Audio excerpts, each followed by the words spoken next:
अब हम थोड़ा सब्स्टिट्यूशन की ओर थोड़ा जाएंगे, पर सब्स्टिट्यूशन से जाने से पहले एक कंसेप्ट देख लेते हैं। मान लो कुछ ऐसा चीज है कि तुम्हारा F of x D x है, ऐसा कुछ है, मेरे इंटीग्रल कुछ नहीं है, ठीक है, पर मैं चाहता हूं मैं डी भी डालू, इंटीग्रल भी डालू, पर मैं वैल्यू चेंज नहीं करना चाहता। ये जो एफ एक्स डी एक्स है इसका मैं वैल्यू मैं चेंज नहीं करना चाहता। तो एक काम करता हूं, मैं इंटीग्रल साइन भी दे देता हूं, मैं एक डी साइन भी दे देता हूं, तो कुछ फर्क पड़ेगा? मतलब हम पहले क्या लिए थे, हम पहले लिए थे तुम्हारा एफ एक्स डी एक्स, और हमने अभी डी और इंटीग्रल दोनों फंक्शंस एक साथ अप्लाई कर दिए, तो कुछ फर्क पड़ेगा? नहीं पड़ेगा, क्योंकि इफेक्टिवली डी और इंटीग्रल एक दूसरे के इनवर्स फंक्शन है, तो एक दूसरे को कैंसिल आउट कर देगा। पर हमने जबरदस्ती दोनों को ऐड कर दिए, इसके अंदर डाल दिए। अब एक चीज नोटिस करो, मैं बोल रहा हूं डी के अंदर जो चीज है उसको नोटिस करो, कुछ समझ आ रहा है? अरे बाबा, ये तो फंक्शन है एफ एक्स का, ये तो इसका इंटीग्रेशन हो गया। अगर मैं बता दूं कि अगर मैं एफ एक्स डी एक्स को इंटीग्रेट करूँ तो मेरा जी ऑफ एक्स आएगा प्लस सी, अभी नहीं प्लस सी, तो हम आराम से ये लिख सकते हैं, तो D of G X plus C लिखना पड़ेगा, डी, क्योंकि हम तो लिख रहे डी के अंदर, तो लिखना या प्लस सी लिखना जरूरी नहीं है।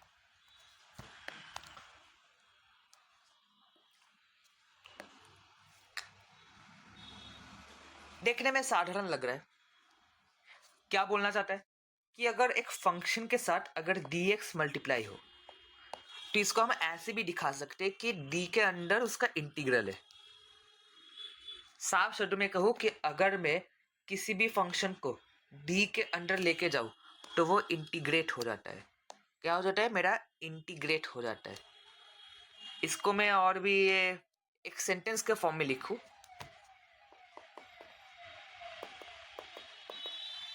Function into D x equals D of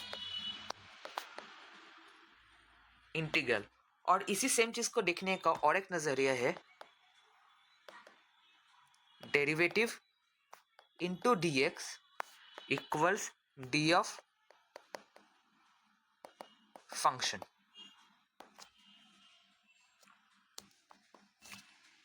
दोनों सेम चीज ही है, दोनों सेम चीज की तरफ दर्शा रहा है कि तुम्हारा कोई भी फंक्शन है उसको तुम डी के अंदर ले जाओ तो डी के अंदर जाते ही वो फंक्शन इंटीग्रेट हो जाता है। ठीक है, अब इसका एप्लीकेशन कैसे होगा एक बार देख लेते हैं। जैसे मान लो मैंने एक बहुत ही एक सिंपल सम दिया है कि मान लो मैंने दिया है cos x sin x dx। ठीक है, मैंने ये लिया है। वैसे ये एक सम है, यहां पर हम और एक कॉन्सेप्ट सीखेंगे इस सम के साथ। मेरा मन कर रहा है कि मैं साइन एक्स को डी के अंदर घुसाऊं, तो डी के अंदर घुसाने से क्या होगा, तो cos x होगा D of integration of sine x dx। ऐसा हम नहीं लिखेंगे, हम डायरेक्टली लिखेंगे कि साइन को इंटीग्रेट करने से क्या आएगा, minus cos, D of minus cos आ जाएगा। फिर से बता रहा हूँ मैंने क्या किया, यहाँ पर मैंने ये जो साइन एक्स है बस मैंने रैंडमली चूज किया कि किसको अंडर लेके जाऊँ। मैंने चूज किया कि मैं साइन को अंडर लेके जाऊंगा, तो मैंने साइन को अंडर लेके गया, डी के अंदर लेके गया। किसके अंदर? डी के अंदर।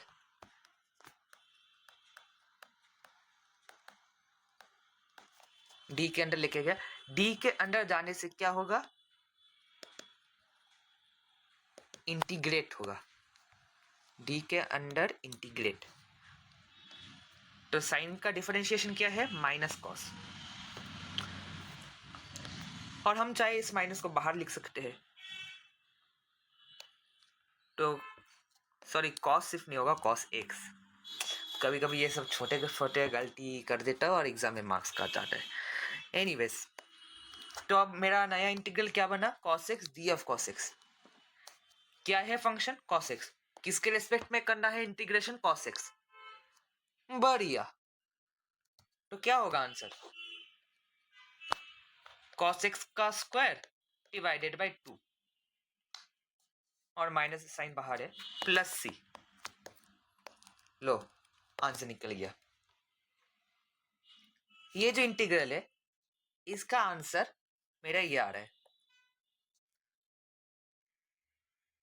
ठीक है। अब इसी के साथ जो मैं कंसेप्ट सिखाने वाला हूँ वो मैं अभी दिखाऊंगा। तो बहुत लोग, तुम लोगों में से बहुत लोग बोलोगे ठीक है, तुमने साइन को ले गया अंदर, अगर साइन को ना लेकर अगर मैं कॉस को अंदर ले जाऊं, कॉस को डी के अंदर ले जाऊं, कोई असुविधा होगा?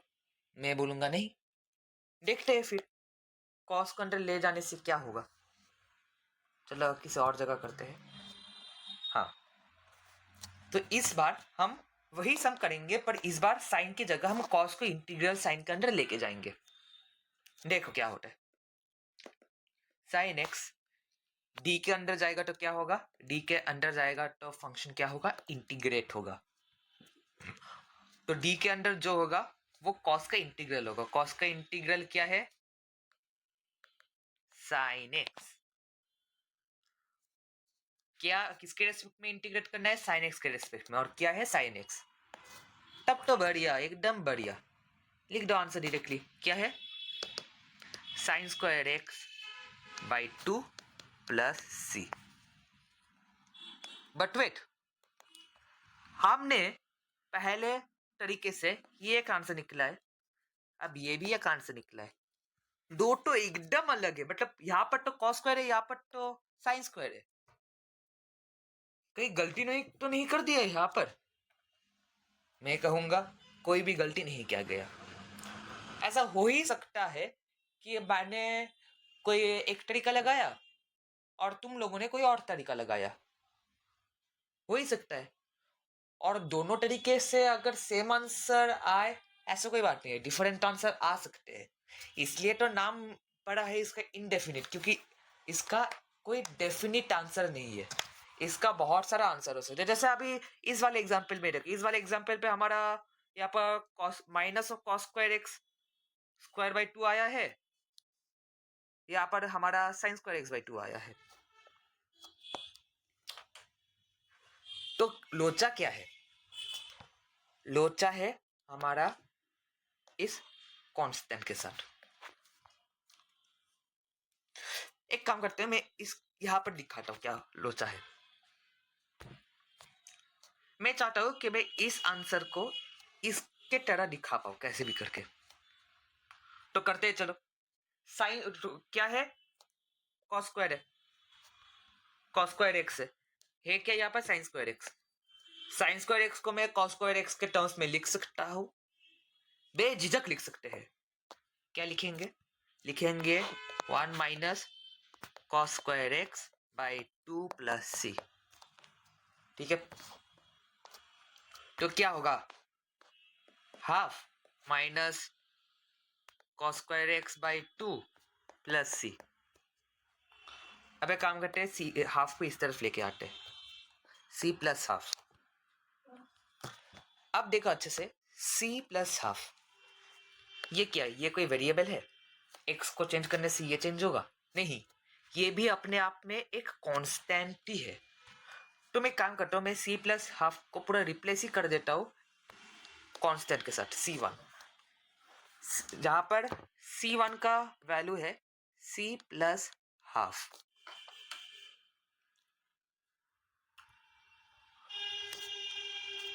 अब क्या ये दोनों आंसर मिल रहा है, यहाँ पर भी minus cos square X by two, यहाँ पर भी आ रहा है minus cos square X by two. हाँ, अब जाके आंसर मिल रहा है। पर वेट, यहाँ पर तो सी आया, यहाँ पर तो C1 आया, इसका मतलब ये दोनों सेम है। हाँ, कह सकते हो ये दोनों सेम है। मैंने क्या बताया एकदम पहले, C का कोई डेफिनिट वैल्यू नहीं है, इसका वैल्यू कुछ भी हो सकता है, तो सेम हो ना हो फर्क नहीं पड़ता। तो एक चीज हम दे सकते हैं कि हमारा आंसर्स अलग आ सकते हैं, जैसे यहाँ पर अलग आंसर, यहाँ पर अलग आंसर। पर अगर हम दोनों अलग आंसर्स में जो मेथड्स लगाए गए वो अगर सही हो तो दोनों आंसर्स कांस्टेंट से डिफर करेगा। किससे डिफर करेगा? एक कांस्टेंट के साथ। जैसे इस वाले आंसर को, ये जो हमारा आंसर आया, इस आंसर को लेते, इस आंसर में